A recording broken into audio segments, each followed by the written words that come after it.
After opening new Canva project, let's go to elements and type watercolor brush stroke graphics and scroll down and choose any element you want. Let's use, for example, this one. Let's rotate 90 degrees and place it like this and duplicate 4 times.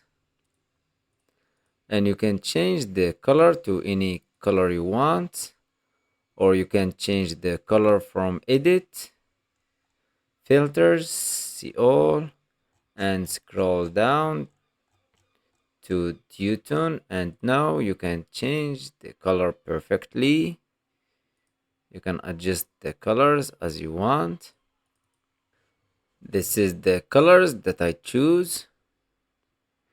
Go to elements again and type watercolor flower graphics and use any elements you want. I'm going to use this one in this corner.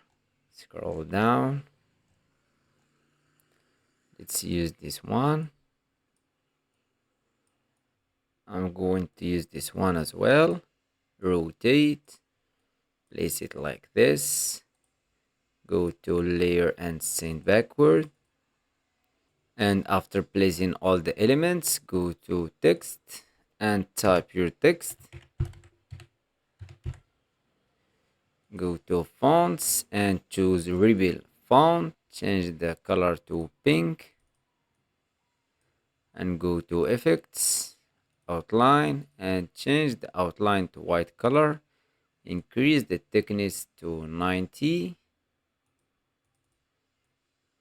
And make the same for the rest of the text.